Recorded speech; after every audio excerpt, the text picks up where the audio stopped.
Today we're looking into one of the most controversial dinosaurs in the Jurassic Park franchise, the Spinosaurus from Jurassic Park III.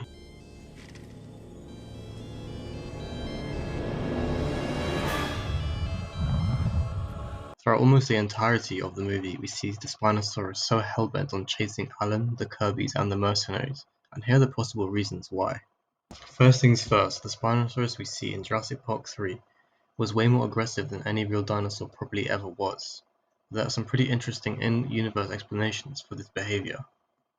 Firstly, revenge. According to one of the film writers and producers, the original plan was for our Spinosaurus to be on a full-blown revenge mission. But why? Well, let's connect some dots. Remember that chaotic scene at the airstrip? We hear gunfire, then see Udesky and Nash scrambling to the plane, yelling at everyone to board. As they're taking off, Cooper bursts onto the runway, sporting a nasty wound. Now here's where it gets interesting. That wound on Cooper seems too small to be from our fully grown, very angry Spinosaurus. The same Spinosaurus we see seconds later disposing of Cooper very easily. Oh my God! So what gave him that wound? Here's the theory. What if Cooper encountered a juvenile Spinosaurus? Picture this, Cooper separated from the group, stumbles upon a young Spino, and in the heat of the moment he shoots and kills it. But not before it leaves him with that injury we see. Then he hightails it out of there with one very angry parent in hot pursuit. This would explain why our adult Spinosaurus was so dead set on chasing down the humans. It wasn't just territorial behaviour, it was personal. We're talking about a parent avenging its child. Suddenly the Spinosaurus Relentless Pursuit makes a whole lot more sense, don't you think? Cast your mind back to the previous movie, The Lost World. We saw how aggressive the T-Rexes became when the humans had possession of their child. This is very similar. This leads us on to our next point, and it's about how the humans provoked the Spinosaurus. Not only did they shoot at it, but we also saw as the plane takes off, it clipped the Spinosaurus.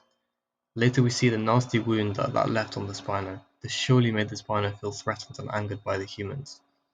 Another thing that may have provoked it was that it's possible and is highly theorized that the landing strip was part of the Spino's territory, and the humans landing there and making threatening noises and gunshots may have provoked it. He says it's a bad idea! What's a bad idea? As we know, the encounter with the T-Rex, the Spino is very territorial. Genetic tampering. Let's not forget the core premises of Jurassic Park. These aren't your average run-of-the-mill dinosaurs. They're genetically engineered creatures, and it's entirely possible that the scientists at InGen cranked up the aggression dial when they were cooking up the Spino in the lab.